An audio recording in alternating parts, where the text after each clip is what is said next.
to? Ano to? Ano to? Ano to?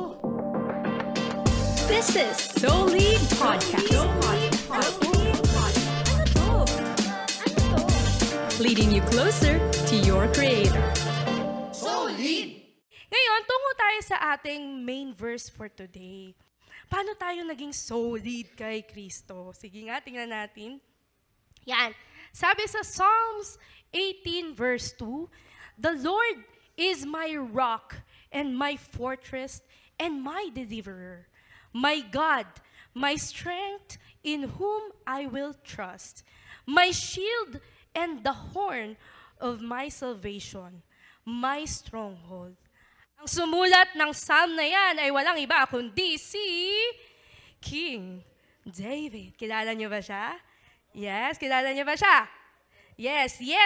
Si King David, yes, siya po yung tumalo kay Goliath. Naalala niyo ba yung kwento ni David? Yan. So, bata pa lang siya noon, nung tinalo niya si Goliath. So, konting backstory tayo tungkol kay David. Si David ay tinawag ng Diyos na man after God's own heart. Wow, di ba? Si David, kilala sa bayan nila na pogi. Wow. Matipuno.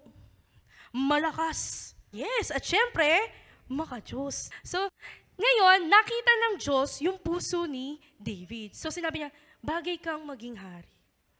Yun. Malaki na siya, binata, at siya na talaga ang anointed na hari. Yun nga lang, nagka-problema tayo. Bakit? Meron pang haring nauna. Di ba sa presidente? Kasi sa atin hindi nyo magets kasi presidente, di ba? Sa Israel nung panahon na yon, ang pinaka-leader ay hari. Bago pumalit yung hari na si David, ay meron munang nauna sa kanya. Sino tong hari na to? Si King Saul o Saul. Sabi niya, teka, hindi pwede yan. Anong David? Bata ka lang ako lang nagutos sa'yo. Parang gano'n, no? Ako ang tunay na hari. Hindi pwedeng palitan ako.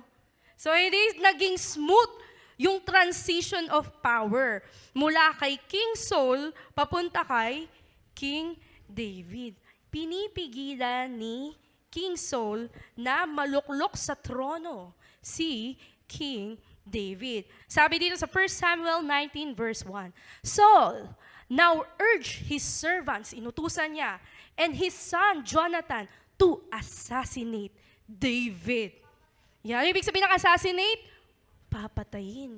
Inutusan niya, hindi pwedeng maging hari si David. Kailangan siyang mamatay. Di ba? Di ba ganun yung mga napapanood natin sa mga pelikula, di ba? So, pinipigil niya. Tapos, anong nangyari? 1 Samuel 19:11. Then Saul sent troops to watch David's house. Yan. Pinapunta na yung kanyang mga tau-tauhan sa bahay ni David. O, bakit? Inabangan na. Sabi niya, they were told to kill David. When he came out the next morning, but Michal, sino si Michal? Siya yung asawa ni David. But Michal, David's wife, warned him, if you don't escape tonight, you will be dead by morning. Wow. Parang si Bubbles, Michal. Ano ba kayo nun? Si Tanggol? Sabi niya, David, umalis ka na. Tumakas ka na, kundi papatayin ka nila. Diba? Ganon. Sige na. Ayan. So, anong ginawa ni David? Si David, pumunta siya doon sa bintana, lumusot siya doon sa bintana ng bahay nila. Doon siya tumakas. Doon siya dumaan para makatakas siya. Grabe, no? Parang si Tanggol talaga tong si David, no? So, ayan na. Nakatakas na nga si David. Punta tayo doon sa next kwento. 1 Samuel 21, 10-14. So, David escaped from Saul and went to King Achish of Gath.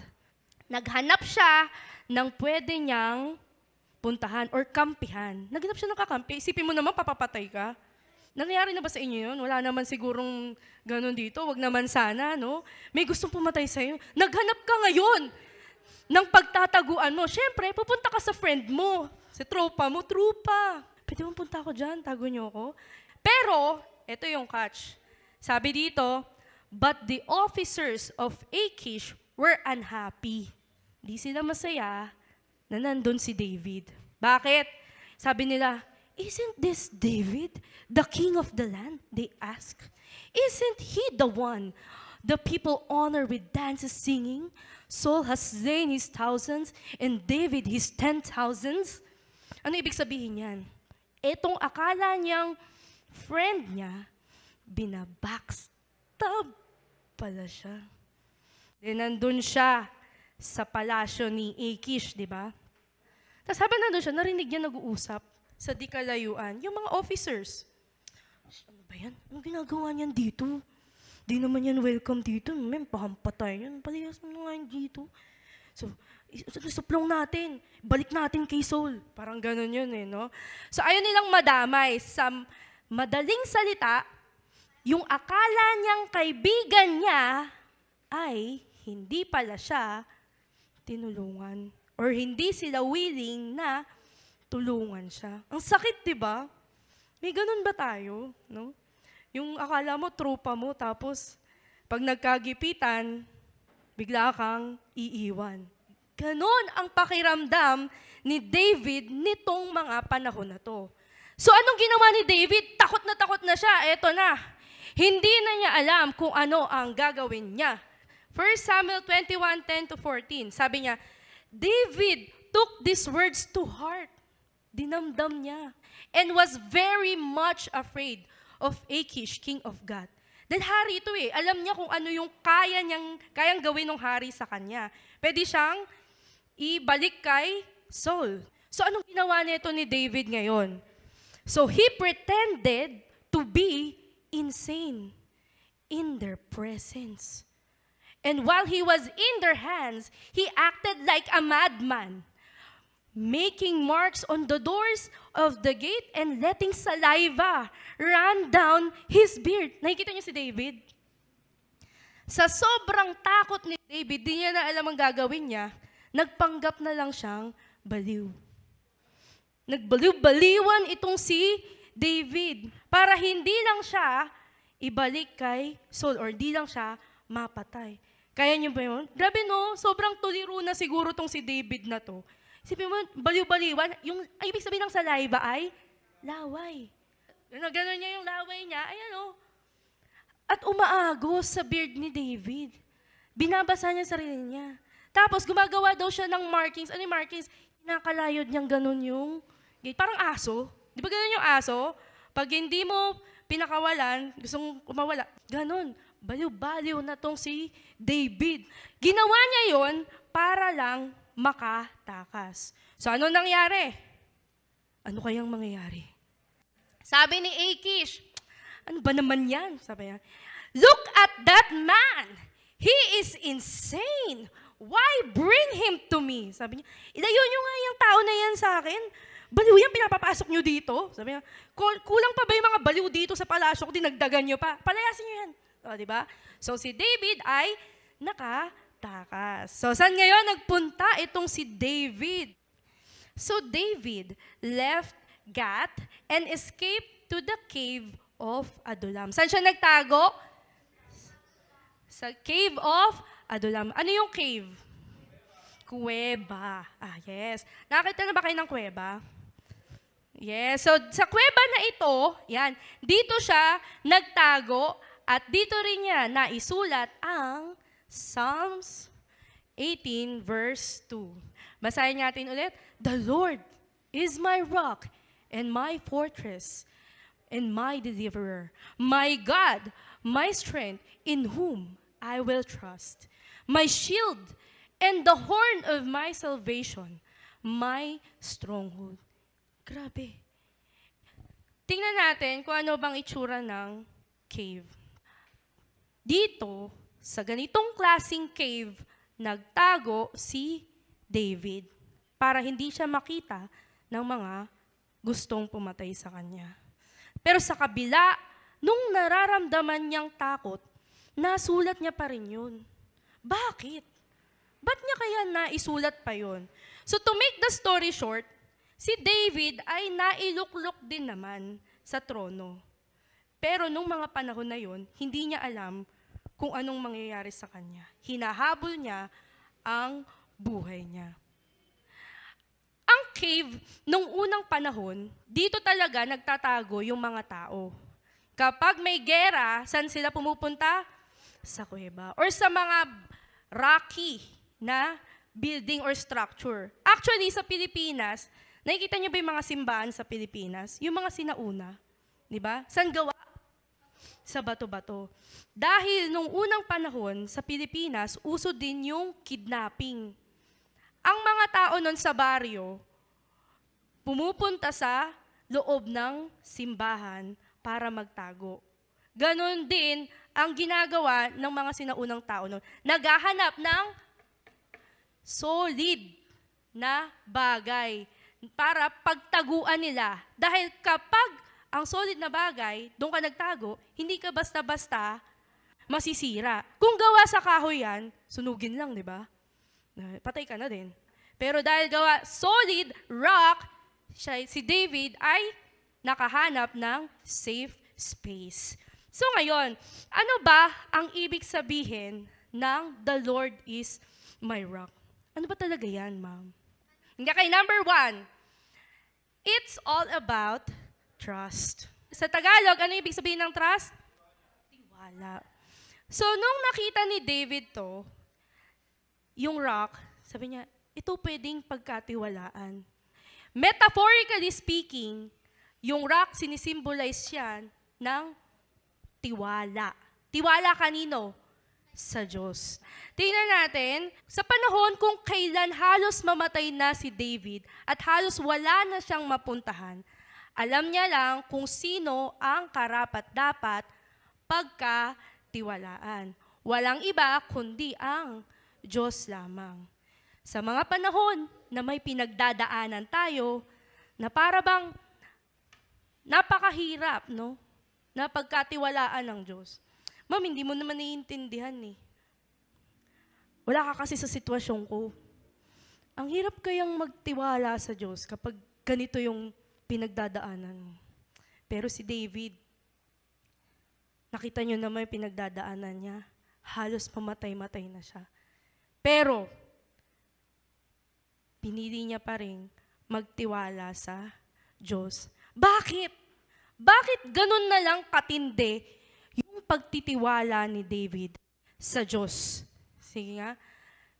So, katulad ni David, kailangan din natin ng constant reminder na magsasabi sa atin, huy, tiwala lang, kapit lang, besh. Sabi dito, God is always in control.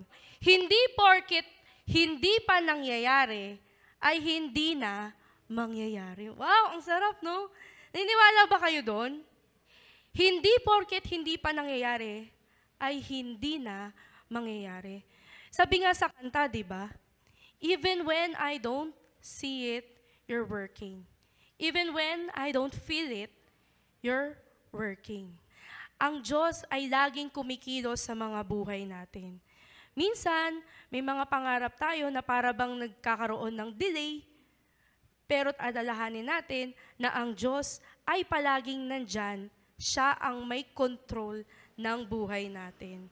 Sige nga, sabi sa Jeremiah 29:11, sabay-sabay nating basahin.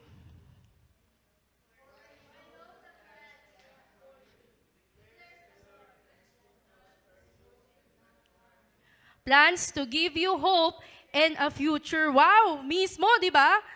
Minsan nga tayo, wala na tayong plano sa buhay natin eh. Bahala na, Lord. Bahala na. Kahit ano na lang mangyari, go with the flow na lang ako. Anong pangarap mo sa buhay? Anong gusto mo paglaki mo? Wala. Tambay lang dyan sa nganto. Minsan, tayo, nawawalan na ng pag-asa. Nawawalan na ng plano sa buhay natin. Pero ang Diyos, meron siyang plano sa buhay natin. Sabi dyan, no, my plan is to give you hope and a future. Maganda ang plano ng Diyos sa buhay niyo. Sabihin mo nga sa katabi mo, may magandang plano si Lord sa buhay mo. Yes, may magandang plano si Lord sa buhay natin. So sabi diyan sa Philippians 1 verse 6, ito pa yung isang promise ni Lord. Being confident of this very thing, that He who has begun a good work in you will complete it until the day of Jesus Christ. Kung ano daw yung sinimulan niya sa buhay mo, ay tatapusin niya. Isinilang ka nga dito sa mundo eh. Good work ba yun? Na-imagine nyo ba yung buhay nyo? Sa dinami-dami ng cells, kayo pa yung nabuhay. Ayon sa statistics, mas malaki pa daw yung chance ng isang tao na manalo sa loto kesa mabuhay dito sa mundo or ipanganak dito sa mundo. So ito pa lang nandito tayo, blessing na pala. Sabihin mo nga sa katabi mo, blessed ka. Blessed ka, di ba? Kasi buhay ka. Daig mo pa ang nanalo sa loto. God began a good work in you. Sa tingin mo ba, binuhay ka ng Diyos para pabayaan lang? Binuhay ko yan eh. Sige, okay na yan. Bahala ka na dyan sa buhay mo. Ganun ba yon? Hindi. Sabi dyan, I will complete it until the day of Jesus Christ. Naniniwala ba kayo doon? Kaya naman, ang kailangan lang natin gawin ay magtiwala. Sabi sa Proverbs 3, verse 5 to 6, trust in the Lord with all your heart and lean not on your own understanding. In all your ways, submit to Him, and He will make your paths straight. Sa Filipino, basahin nga natin.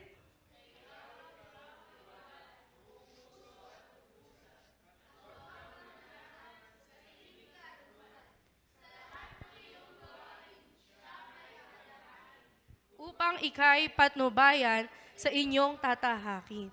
Ang gusto pala ni Lord, tayo ay magtiwala sa Kanya. May exam ka ba? Isali mo siya. Pag-pray ka, Lord, kayo nang bahala sa akin. Lord, salamat, binigyan niyo na po ako ng karunungan para masagutan tong exam na to. So, bibigyan ka ni Lord ngayon, kasipagan para mag-review. Binigyan ka na ni Lord ng karunungan. O, di ba? Naghahanap ka ba ng trabaho? Isali mo si Lord. Lord, saan ba talaga ako dapat? Ano ba talagang trabaho yung para sa akin? Gusto mo ba magka-jowa? Oh, may naniligaw sa'yo? Isali mo si Lord. Gusto niya, pagtiwalaan mo siya. Lord, siya na ba talaga? Siya na ba? Paano kaya kung sagot ni Lord, no? Ay, anak, it's a no. Lord, I can't. Ang pogi niya. Hawig niya si Jungkook. Lord, ang dami niyang dimples. 10 ang dimples niya. Dimple pa ba yun? Paano yun, di ba? Ang tigas ng ulo mo, no? Sabi, Lord, gusto ko pa rin siya. Gusto ko pa rin. Nak, no. Sabi ni Lord, no? Pero, tinuloy mo pa rin kasi, gusto mo eh, di ba? Jungkook eh, di ba? So, yan. Tinuloy mo. Tapos yung pala, babaero. Yung pala, nananakit. Ay, naku. Iyak-iyak ka ngayon, no? Balik ka ngayon kay Lord. Iyak ka eh. Lord, tama ka nga. Tama. Dapat pala. Nakinig ako sa'yo. Sabi niya. Ano kayang gagawin ni Lord pagka ganun? Huwag kayong mag-alala. Teka lang. Hindi siya kagaya ng mga trupa nyo. Di ba? Pag tropa nyo nilapitan nyo, sabihin, yan kasi, sinabi ko na sa'yo, ayan na yung mga red flags eh. Ilang red flags na yung pinagdadaanan natin, nakasampu na tayo. Tumuloy ka pa din. Di ba? Ganyan yung kaibigan mo. Pero si Lord, hindi ka i-condemn. Kundi, i-comfort ka pa niya. Yayakapin ka niya. Sasabihin niya sa'yo, eto, anak, mahal kita. I want the best for you. Don't settle for this.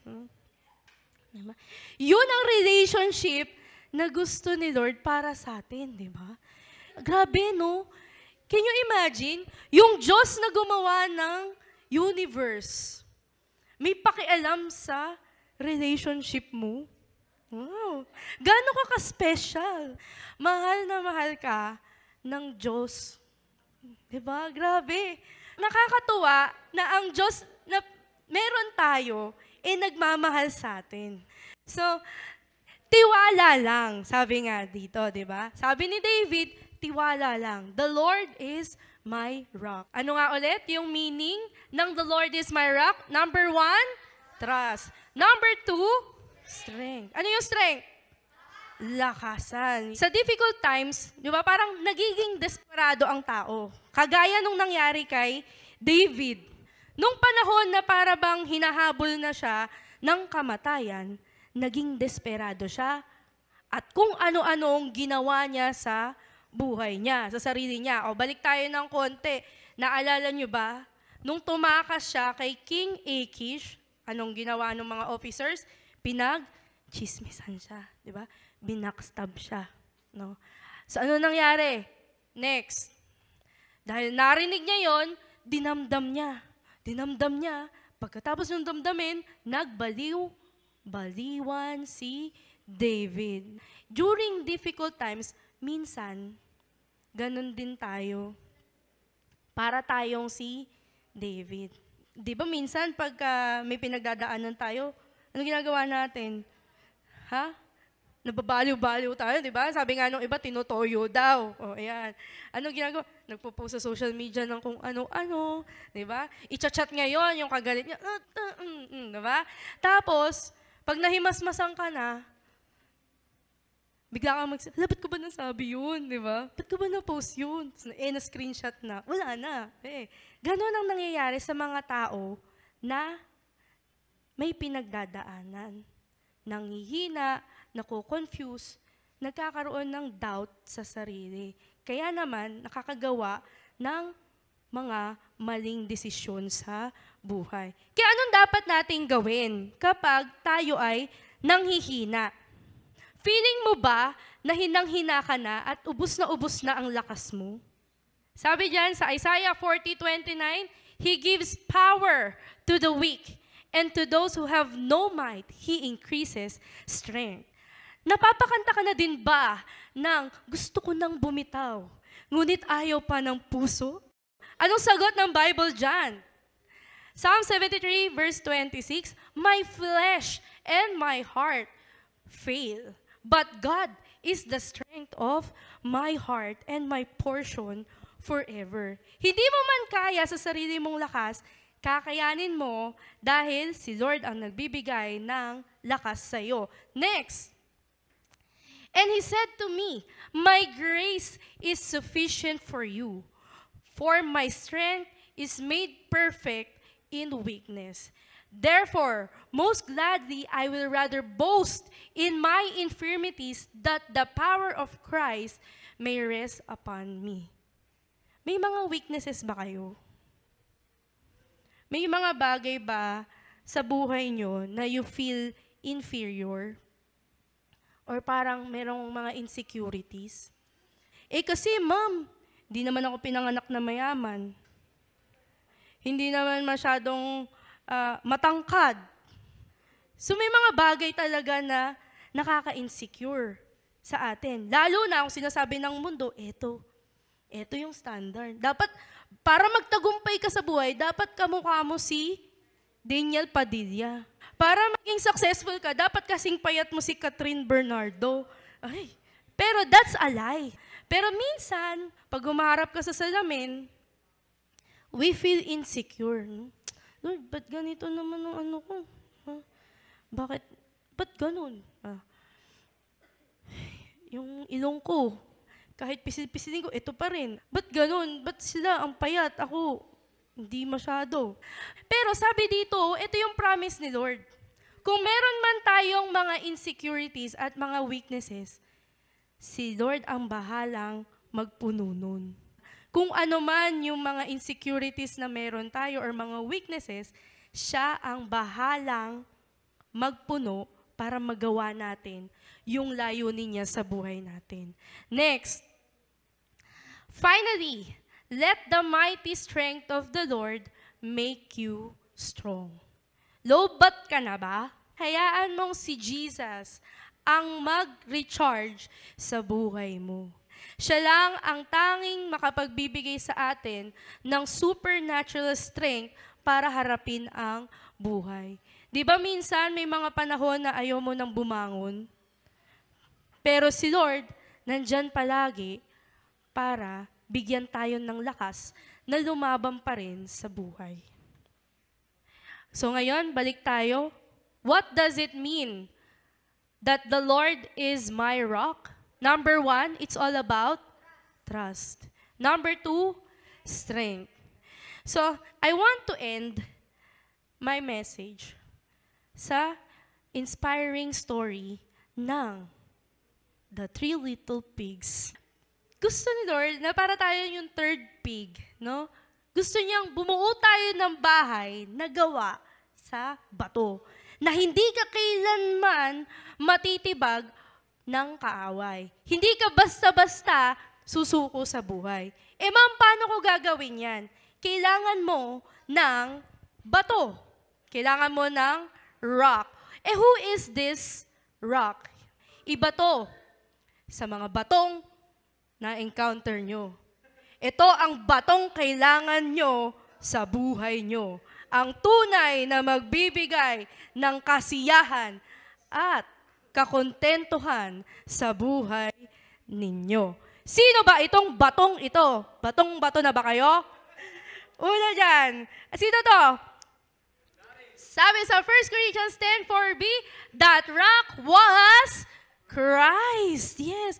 Only Jesus. Sunod.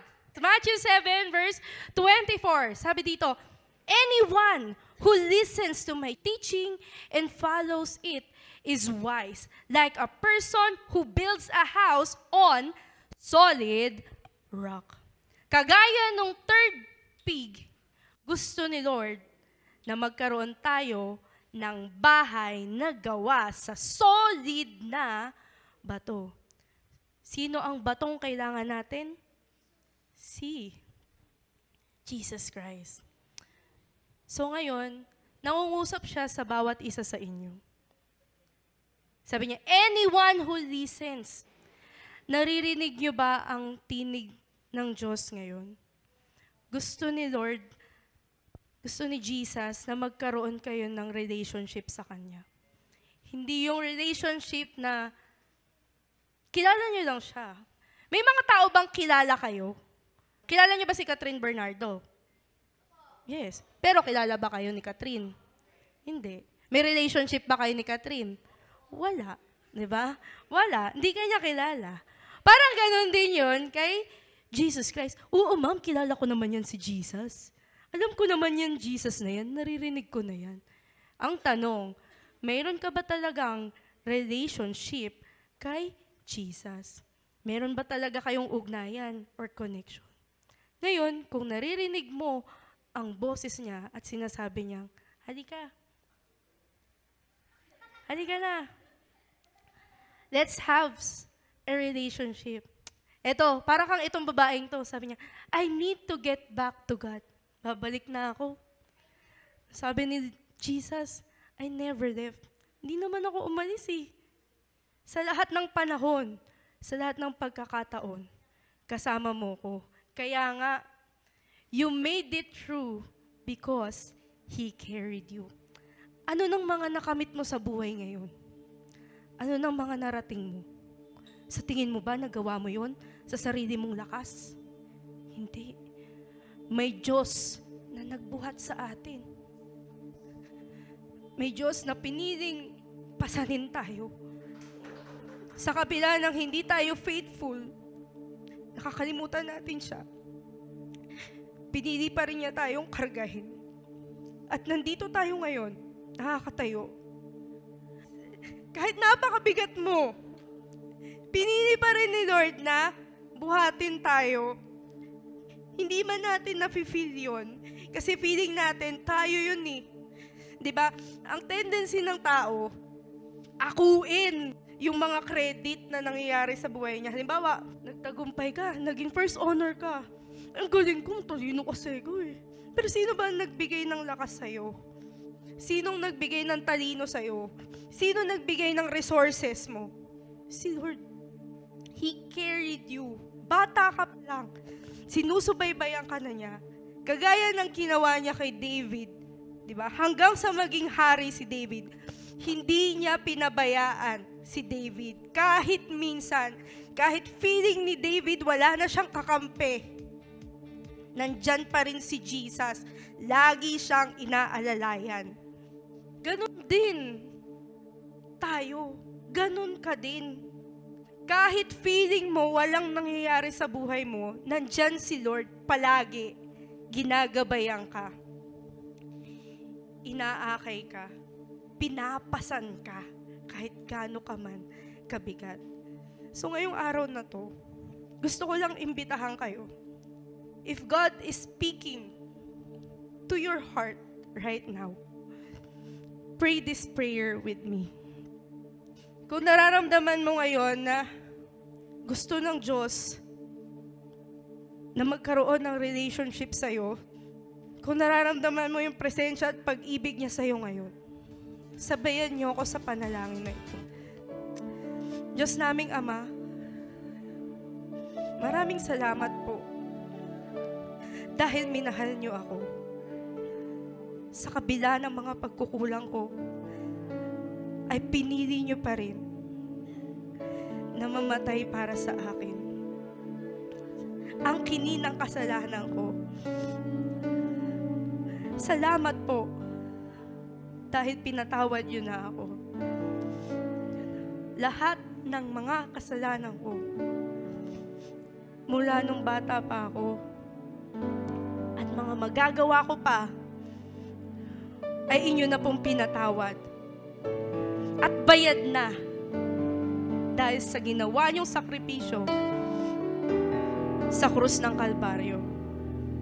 Ngayong araw na ito, tinatanggap kita bilang aking Panginoon at tagapagligtas.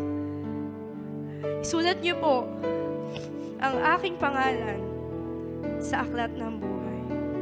Simula ngayong araw na ito, ikaw ay sa akin at ako ay sa iyo. Salamat po. Sa pangalan ni Jesus, Amen. Ako na lang mananalangin. Heavenly Father God, salamat po sa mga kabataan na nandirito ngayon. Kung ano man po ang kanilang pinagdadaanan at mga nararanasan, alam po namin na alam po ninyo yung lahat. Walang naitatago sa inyo. Pero sa kabila ng lahat ng yon, alam namin na patuloy kayong kumikilos at patuloy kayong nagmamahal sa bawat isa na nandirito. Iparamdam niyo po sa kanila kung gaano niyo sila inibig ng wagas at walang hanggan. Na sa bawat paghakbang nila sa buhay na ito, magkaroon sila ng kasiguraduhan sa solid rock na meron kami. Walang iba kundi ang Panginoong Hesus. Ang mga kaibigan namin, mga kapamilya namin, minsan maging ang talino namin ay papalya. Pero kayo, sabi niyo sa inyong salita, you will never fail. Tapat kayong tunay sa aming mga buhay. Salamat po sa pagkakataon na ito. Kayo lamang ang maitaas at mapapurihan. Sa pangalan ni Jesus, Amen. Thank you for tuning in. This is Soul Lead Podcast.